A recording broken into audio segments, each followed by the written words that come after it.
이런 광고들 아마 많이 보셨을 거예요. 취업이 잘 되는 학교, 취업률이 높은 학교, 맞아요. 이렇게 광고가 많이 나오죠. 요즘 대학은 사실 학문을 수양하는 그런 공간이 아니라 이렇게 어떤 취업을 위한 직업 양성소 같은 예, 그렇게 예. 좀 변해버린 것 같은 생각이 들어요. 도서관에 가보면요. 예, 이게 학문의 완성을 해서 공부하는 게 아니라 스펙을 쌓아서 그렇죠. 하는 거예요. 예. 제가 봐도 좀 안타까운데 그렇게 공부해서 취업을 하면 네. 정말 환한 미래가 올까요? 그러게 와야 되는데 요즘 현실이 참 그렇지 못하죠. 그렇죠. 네. 자, 오늘 나오실 강연자분은 스티브 잡스가 했던 유명한 말 있죠. 만일 오늘이 내 인생의 마지막 날이라면 지금 하려고 하던 일을 계속 할 것인가. 그렇죠. 그 말에 충격을 받고 퇴사를 한 이후에 본인이 하고 싶은 일을 시작하신 분입니다. 자, 인지 코칭 강사이자 학력 파괴자들의 저자인 정선주 작가를 모시겠습니다. 박수로 맞아주시죠. 우리는 있지도 않은 평균을 가지고 사람을 평가하죠. 열등생, 나고자, 그쵸? 그것이 전혀 의미 없는 기준이라는 겁니다, 여러분. 믿을 필요가 없다는 거예요. 이 난독증이나 ADHD가 장애가 아니고 또 다른 가능성이라는 거죠. 다르게 볼 수 있는 능력.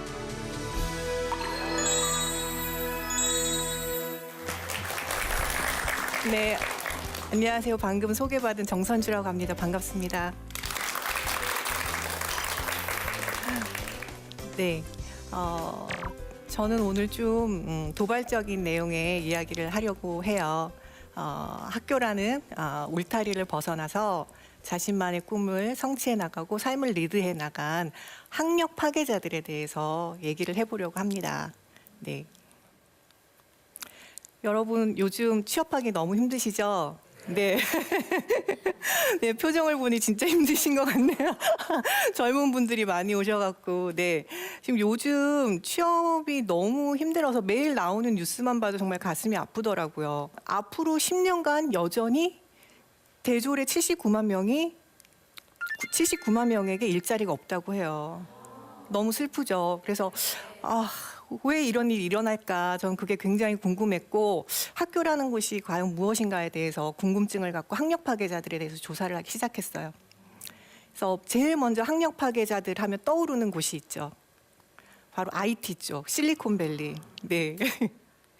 여러분, 이분들 많이 봤던 분들이죠. 네. 이렇게 많은 분들의 공통점이 뭘까요? 네. 네, 맞습니다. 모두 학력 파괴자들이에요.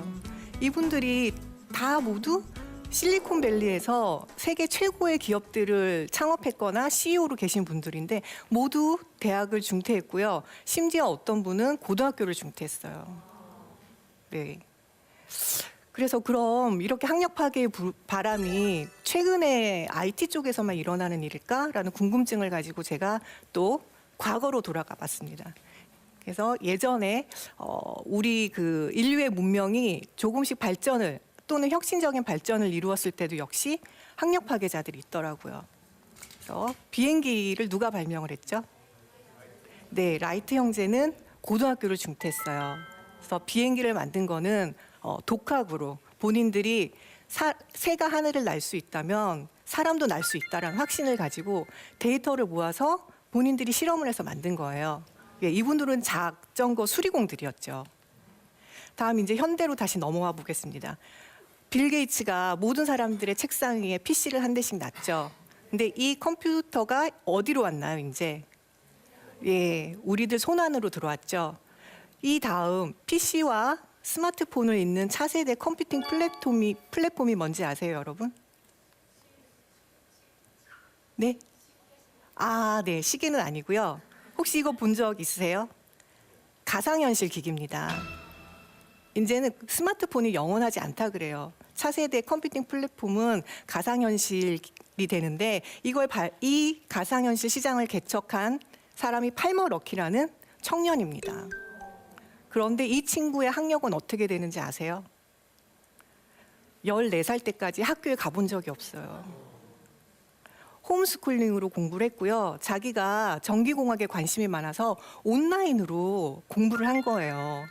네. 그리고 친구들과 이걸 가상현실 기기를 같이 쓰고 싶어서 온라인으로 데이터를 모아서 공부를 하고 모르는 점이 있으면 다시 온라인 커뮤니티에 올려서 같이 질문을 하고 토론을 해서 만든 거예요. 네. 그래서 19살에 회사를 창업을 하고 그다음에 21살에 이 회사가 페이스북에 인수되면서 백만장자가 되죠. 네. 그리고 다음 이 친구는 오션 클린업이라는 그 비영리 단체의 CEO인데요. 이 친구는 그리스인인데 바닷속을 수영을 하다가 쓰레기를 발견하게 돼요. 그래서 왜 사람들은 쓰레기를 치우지 않지? 라는 질문 하나로 시작해서 바다 쓰레기를 청소하는 방법을 자기가 아이디어를 냅니다. 그래서 그걸 테드에서 발표를 하고 3만 6천 명이나 된 사람들에게 크라우드 펀딩을 받아서 이 비영리 단체를 세우게 돼요. 그래서 유엔에서 정한 그 환경 대상까지 최연소로 수상을 하게 됩니다. 그래서 이 친구가 발명 아이디어는 뭐냐면은 쓰레기가 흘러가기 때문에 수거를 하기 힘들대요. 바다 쓰레기는.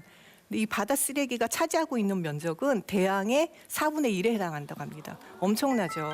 치우지 않으면 안 되겠죠. 근데 세계적인 전문가들도 손을 놓고 있었어요. 방법이 없다고. 그래서 이 친구가 왜 시도도 해보지 않고 안 하냐 그러면서 자기가 한 거예요. 그래서 사진에 보시는 이 플라스틱 V 막대에 쓰레기가 이쪽으로 몰리게끔 이제 연구를 한 거예요. 역발상으로 만들어낸 거죠. 네, 또 다른 모험생은요. 이 친구는 한국에서는 아주 유명하진 않지만 미국에서는 유명한 텀블러라는 SNS를 만든 데이비드 카프예요. 데이비드 카프는 너무 컴퓨터를 좋아했어요. 중고등학교 때. 그래서 컴퓨터만 하는 거예요. 그래서 어머님이 교사였는데 우리나라 같으면 너무 속상했겠죠. 근데 이 어머님은 이 친구에게 너의 열정을 불태울 곳은 컴퓨터이니 학교를 그만두고 컴퓨터만 하렴 이렇게 한 거예요. 네, 그래서 학교를 그만두고 컴퓨터에 올인해서 21살에 회사를 창업하고요. 이 텀블러가 야후에 인수가 되면서 26살에 세계 최연소 억만장자가 됩니다. 네.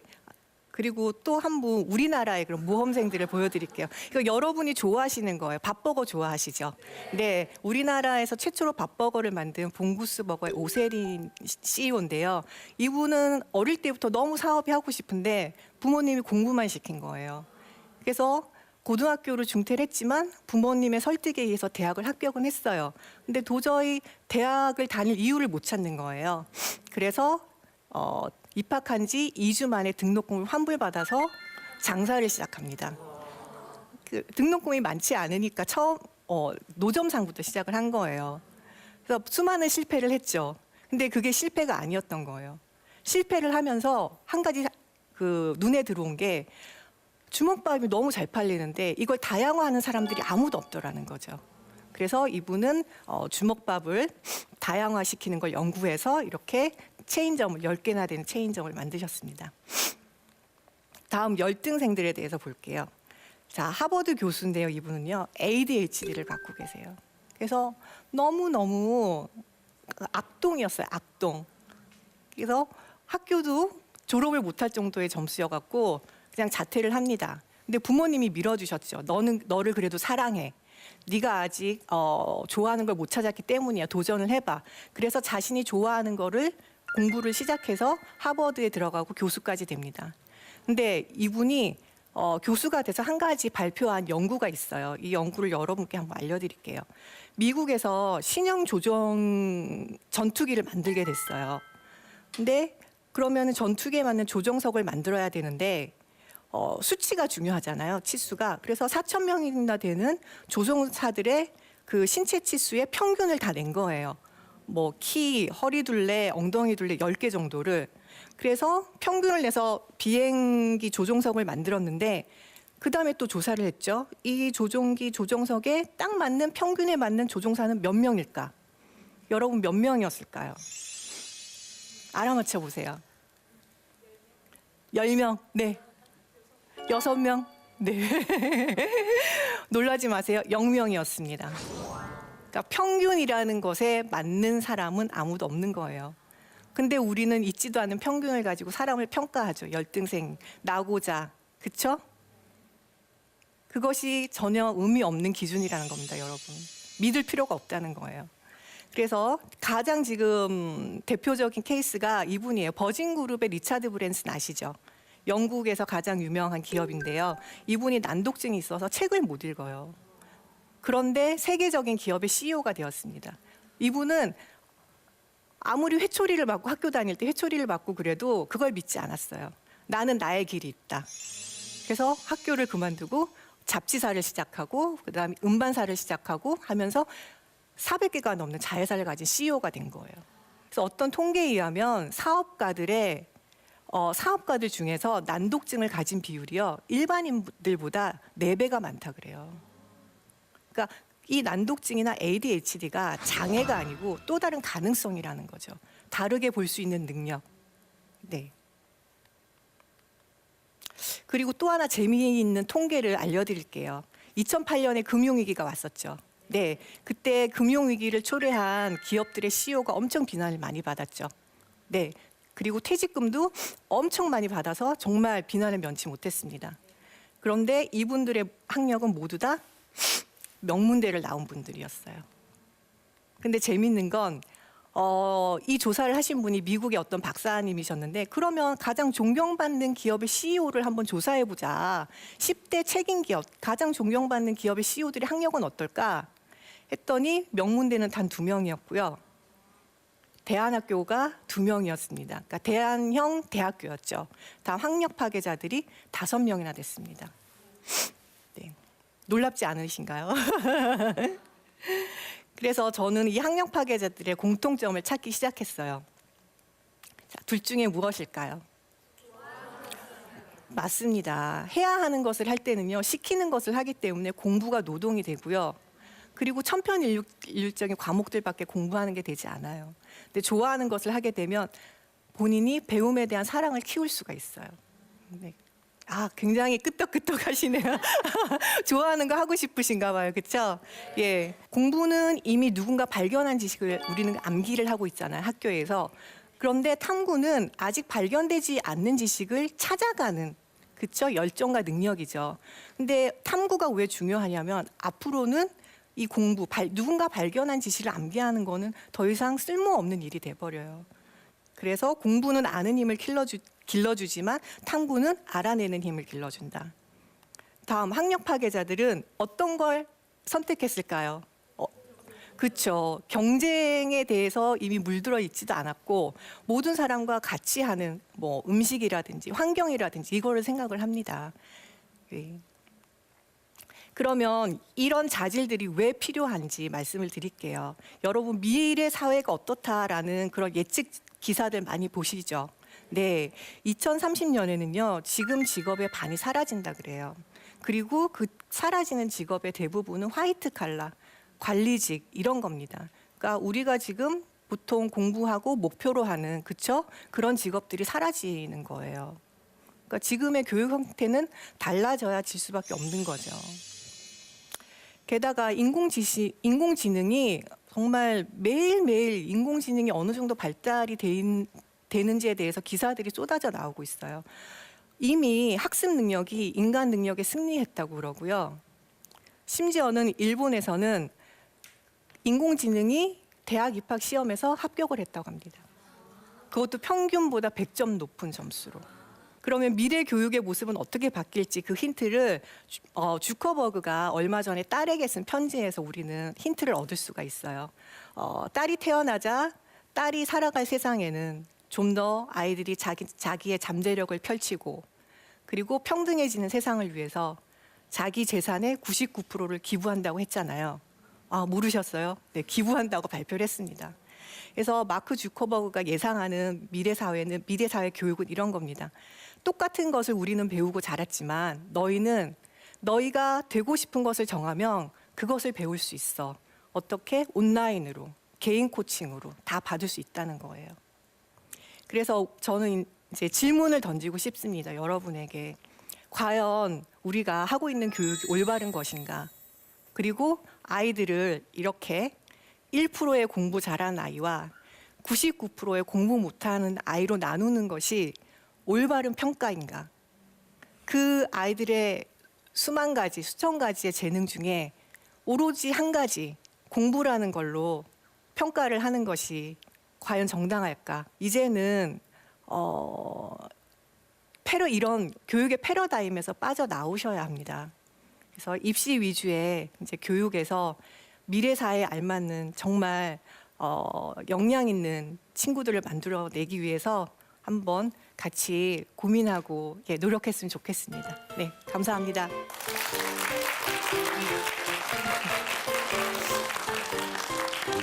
저희 그 학교에 가면 공부 못하는 애들이 항상 스티브 잡스랑 빌 게이츠 얘기를 해요. 학교 중퇴했다고. 저도 중퇴해도 되냐 그러면 네. 저는 그래도 빌 게이츠는 하버드다 이렇게 얘기를 하거든요. 그러니까 이게 네. 뭐 중퇴해서 성공한 CEO들 그러니까. 보면은 다 명문대 다니다가 중퇴를 그러니까, 해서 이게 자칫 잘못 들으면 오해할 그 수가 오해 있을 것 사항이 좀 있을 같아요. 것 같은데. 예, 그런데 이제 제 책을 보시면 네. 그렇지 않은 사람들이 훨씬 많아요. 네, 근데 그 사람들은 왜 자기가 보고 싶은 것만 보잖아요. 네, 네, 그러니까 네, 명문대를 중퇴했다 그러면 거기에 이제 꽂히는 거예요. 아, 네. 이랬으니까 그래도 됐지. 네. 예, 그런데 그러니까 방점이 학력 파괴를 하면 모두가 성공할 가능성이 높다가 아니라 그렇죠. 학력 파괴를 맞아요. 한 이후에 그 사람들이 거쳐온 과정, 네, 노력, 네. 그리고 이 사람들이 얼마나 구체적으로 어떤 맞아요. 것에 관심이 있었는가, 뭐 네. 이런 이야기들이 사실 오늘 시간이 짧아서 구체적으로 네, 되어 있지 않아서 맞아요. 그런데 그 부분에 방점이 있는 거겠죠. 어쩜 이렇게 정리를 잘하세요? 아, 오해하시고 또 학교 그만두실까 봐 그러니까. 걱정이 돼서. 그러니까 예, 이제 제 책은 학교를 그만두라는 얘기가 아니고요. 그렇지. 예, 학교를 벗어나서 이렇게 성취를 이루어간 사람들의 그 과정을 통해서 학교가 지금 무엇을 빠뜨리고 있느냐, 그리고 어떤 방향으로 가야 하느냐를 좀 생각해 보자는 취지예요. 그렇죠. 네. 표준화된 점수로 그 사람을 판단할 수 없으니까. 그렇죠. 그래서 일견 그 지금 최근에 일어나고 있는 그런 변화들이 뭐 바람직해 보이기는 하는데 혹시 그 뉴스를 보셨을 테니까 어떠셨나요? 대기업에서 불고 있는 그런 그 탈스펙. 채용 예, 그 변화들. 채용 변화에 대해서는 일단은 그 얘기는 들었어요. 대기업들이 카이스트나 스카이를 우선적으로 뽑진 않는다. 왜냐하면 이분들이 인사 관리를 굉장히 잘 하시잖아요. 단연간의 데이터를 쌓았는데 명문대 출신들이 더 높은 성과를 내는 것이 절대 아니라는 그렇죠. 거를 파악을 했다는 거죠. 네. 그리고 이제 뭐 다른 분들의 얘기를 들어보면 이 명문대생들 같은 경우에는 항상 시험에서 100점만 맞던 친구들이잖아요. 그러니까 하나를 틀리는 것, 실수하는 것에 대해서 좀 두려움이 많다는 거죠. 그래서 선뜻 무언가 도전하는 거를 주저하는 거예요. 예. 이것도 또 외국에서 있는 얘기를 보면 MBA 나오신 분들이 창업을 잘 안 한다고 해요. 네. 취업을 하신다고 해요. 제가 네. 찔리는데 제가 MBA를 아, 그러세요? 창업 안 합니다. 아, 네. 생각이 바뀌는 의자에 취직하시는 거예요. 네. 논란의 대상이 아니라 세상이 바뀌었잖아요. 네. 아까 얘기하던 탈스펙이 생겼고 또 정보통신이라는 게 와서 뭐 은행의 기능이 바뀌듯이 그래서 이 부분은 제가 초전문가라는 게 굉장히 공감을 했어요. 네, 네. 그게 해답일 수가 있겠죠. 일단 네. 초전문가에 대한 설명을 좀 네, 해주실 좀 필요가 있을 것 드릴게요, 같아요. 아, 쉬운 말로 하면 이제 온리원이 되는 거죠. 음. 네, 자기가 좋아하는 한 분야에서 그거에 파고들어서 온리원이 되는 건데, 지금 학교는 온리원이 아니죠. 그냥 에브리원이 되는 거잖아요. 그렇죠. 똑같이 12년 동안 똑같은 교과목을 배우고 또 대학교에 가서는 똑같은 스펙을 쌓기 위해서 노력을 하고 일단은 호기심을 간직하고 자기가 좋아하는 거를 주도적으로 스스로 선택을 하는 거예요. 이게 굉장히 중요하더라고요. 주도적인 거. 예, 내 인생에서 주도적인 거. 네. 그리고 또 한 가지는 어떤 것을 배웠을 때 이 온리원들은요. 자신만의 사고 과정을 통해서 자신만의 또 결과물을 만들어요. 그러니까 인풋과 사고와 아웃풋이라는 이 일련의 과정이 있더라고요. 근데 우리나라는 지금 인풋만 있잖아요. 그렇죠. 예, 인풋인데 이것도 그냥 암기하는 거잖아요. 그렇죠. 근데 학력 파괴자들 같은 경우에는 교과목만 인풋을 하는 게 아니고 책에서 그리고 현장에서 또는 요즘에는 온라인으로 자기가 원하는 것을 열심히 이제 흡수를 해요. 그리고 자기 안에서 스스로 생각하는 능력을 키워서 무형이든지 유형이든지 어떤 결과물을 꼭 만들어내는 거예요. 그러니까 이런 프로세스를 한번 겪게 되면요, 사람의 역량이 달라지는 거죠. 발달이 되는 거죠. 네. 그 유튜브에 한번 오바마 대통령이 기자들 대상으로 이렇게 그 기자회견을 하고 있었는데 한국 기자들 보러 질문을 네. 하고 있어요. 네. 근데 아무도 질문 안 손을 들지 했어요. 않았죠? 네. 저는 저 교육에 왜냐면 적어도 우리나라의 기자가 되면 거의 1% 이상의 어떤 학력을 갖고 있는 네. 사람들일 텐데 어떻게 저럴까? 제가 최근에 페이스북에서 학교 이름 밝혀도 되겠지만 서울대학교 A+ 학점 받는 방법 보고는 좀 깜짝 놀랐어요. 이 정도라면 네. 공교육이라는 게 과연 어느 정도 개인에게 영향을 미칠까 하는 그런 의문점이 생겼거든요. 그 부분에 대해서 좀 한번 짚어주시죠. 아, 예. 너무 큰 질문이긴 하죠. 네. 너무 저도 그 오바마 대통령 동영상을 보고 충격을 받은 데다가 네. 서울대 최우등생들의 그 학습법을 보고서는 정말 경악을 금치 못했어요. 그러니까 지금 이제 교수님들께서 20세기 교육을 받으셨잖아요. 그렇죠. 네. 근데 이 20세기 교육은 그게 통했단 말이에요. 내가 열심히 시키는 대로 공부해서 암기해서 시험 잘 받으면 취업이 잘 좋은데 되고. 취업이 잘 됐잖아요. 근데 더 이상 이제 그런 시대가 안 왔기 때문에 일단 가르치시는 분들의 그 인식 전환이 정말 저는 필요하다고 생각을 합니다. 네. 여러 가지 오늘 좀 핫한 이야기를 좀 했네요. 저희 네. 사회에. 네. 예, 아주 좋은 강연 주시고 또 우리 또 질문을 또 잘 대답하신 작가님께 감사를 드립니다. 네, 다시 한번 박수 주실까요? 고맙습니다. 한 조사에 따르면 우리나라 초등학생들의 장래 희망이 공무원이나 임대 사업자라고 합니다. 네, 사실 저 어릴 때만 해도 뭐 선생님이나 경찰, 뭐 대통령이기도 그렇죠. 했고 그랬는데 요즘은 정말 현실적으로 변해버렸어요. 네. 예. 사실 이게 그 부모들의 영향이 있지 않나 이런 생각이 들고요. 네. 정말 아이들이 하고 싶은 것 그걸 좀 지원해주는 그런 현명한 부모가 됐으면 좋겠습니다. 네, 오늘 저녁 이 시간에는 아이들과 이렇게 가까이 앉아서 아이들이 지금 소망하고 꿈꾸는 게 뭔지, 뭘 우리 아이가 잘하는지, 또 뭘 하고 싶어 하는지 진지한 대화 한번 나눠보시는 건 어떨까요? 저희는 다음 시간에 다시 찾아뵙겠습니다. 고맙습니다. 네, 고맙습니다.